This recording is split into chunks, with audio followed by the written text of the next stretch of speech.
Sisiw natin guys. So na ano, 30 piraso sila guys. Hinati ko sila guys sa ano, 15. 15 rin sa kabila, 15 rin dito. Tsaka yan pala guys, may re-release ko kaagad yan mga ano lang, mga 1 linggo lang mahigit. May bibinta na natin yan guys. May buyer yan guys, may bibili.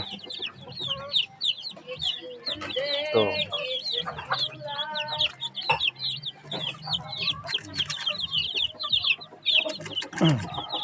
May bibili na yan guys. Yung isang buyer ko, bibilin daw niya sila 10 pirasong sisiw. Yung isa 20 piraso. Kaya wala matitira yan guys. Ubos yan.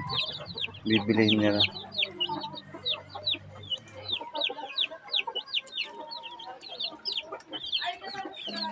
Tapos guys, may matitira dito isa. Dito, yung last na papisa ko sa ano, 1 piraso na lang kasi 3 na lang sila na itlog. Napisa yung 2. Eh ngayon, yung isa namatay sa ano, sa incubator. Kasi nagpasok ako guys na para nasobran sa incubator, nakulob siya. Para nasupokit. Hindi ko kagad siya guys nakuha.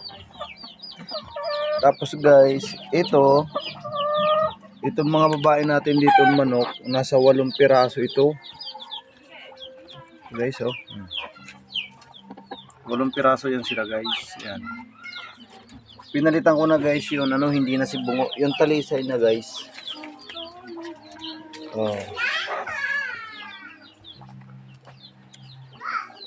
Yan. Ang talisay na guys yun, ninagay ko na palahi. Ayan si talisay oh. Ayan. Ang itlog nila guys, kinukuha ko dyan tuwing umiitlog. Kinukuha ko na. Para hindi nila basagin. Kasi minsan kasi nabasag yung isa. Yun, sinimulan ng kain ng manok natin bahay. Ngayon may itlog dito guys na isa. Mamaya ko natukunin pagkatapos ko pakain.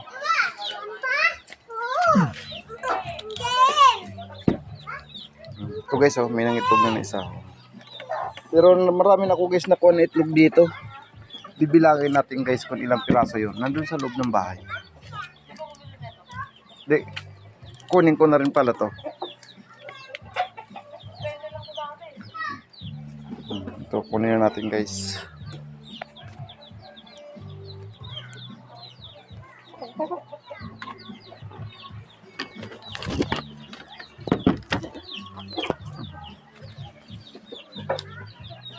Ito guys, kinuha ko na.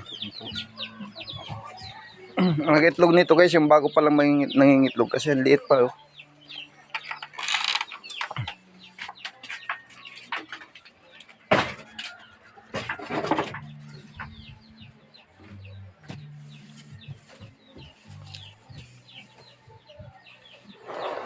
Ito na guys, yun, nakuha natin na itlog. Guys, marami na oh. Ito naman guys, isasalang natin sa incubator. Ngayon ang incubator, wala nang laman yun. Bilangin natin guys. Sa 30 piraso guys, ang bilangin na lang natin, ito walang laman. Sa 30 piraso, 1, 2, 3, 4, 5, 6, 7, 8, 9. Naka 21 na tayo guys na itlog.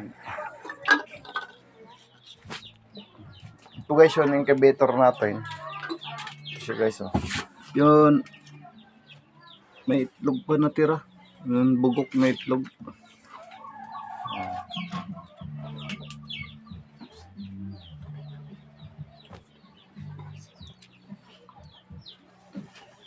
Pala guys, yung chichi ko makulit. Ayan o.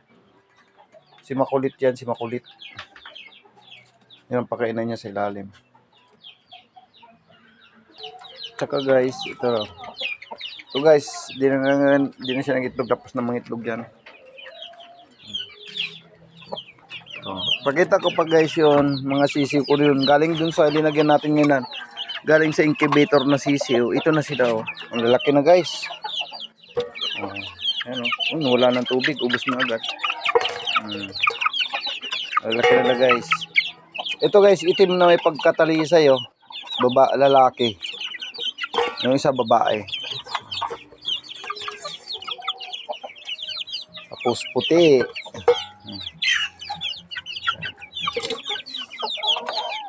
Tapos yung sa kabila guys na dalawa, nasisiw, ito na rin siya, linipat ko na rin siya dito. Oh, malalaki na guys, oh.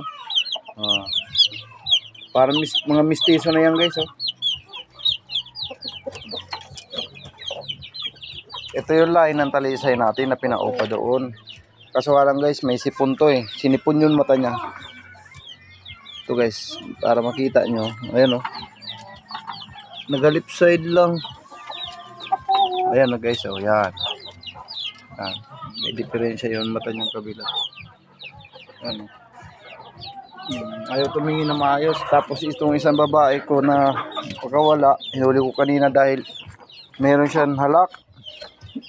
Ito, pinumin natin ito ng gamot. Kawawa naman.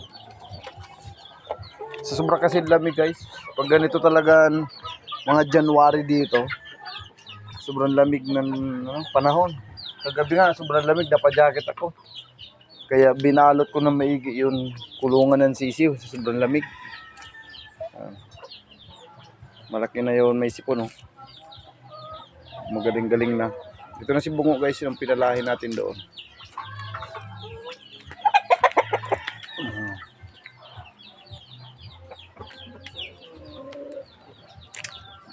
Dito yung nakatali guys yung talisay. Pinalit ko yung pula. Kasi mas makarelax siya dito yung pula kasi may tibak yung paa. Laki ng tibak ng paa. Doon kasi mabato doon sa area niya. Kapatong siya sa mga bato. Kaya linipat ko siya dito kasi yung talisay wala na dito. Nasa mga inahina. Ito yung naman guys yung anak niya. Nito. Yan. Tatay yan nito. Tapos guys, ang anak naman ng talisay, yung pinakita ko dun sa kulungan. Tapos ito guys, may pisisiw pa tayo rito. 9 na piraso. Ayan guys, oh. May talisay din. Ayan, oh. Dami guys, oh. Naglalapitan sila, oh. Kanila may pagkain. Mamaya pa ako magpapakain guys, mga alas 4. Ang gaganda, oh. Ang ganda nito na aking alaga, oh. Talisay yung nanay. Kulay itim, yung talisay. Ito naman guys, so mga magaganda na yun. Sa kapitbahay ko yan. Ang ninalaga niya kasi guys, mga Texas. Halos yung manok niya guys na pakawala at saka manok kong pakawala, nagkakasama-sama guys. Yan ang mga manok niya guys, oh. Sa kanya yan. Tsaka yun. Ito naman sa akin, oh, pakawala lang. Yan. Pero nakikita mo kagad guys na malalaki yon sa akin kasi mga basilan to. Sa kanya kasi mga ano yun, mga Texas na guys eh. Pero bibili tayo guys ng pampalahin natin. Gagawin natin ng mga ano sa atin. Nagre-request ng mga manok na magandang klase. Ito guys, sinubukan ko to guys. Pwede na to guys panabong eh. Si Bungo.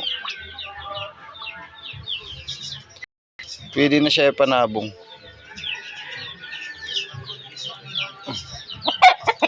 Tanggal na, putol yung balaybon.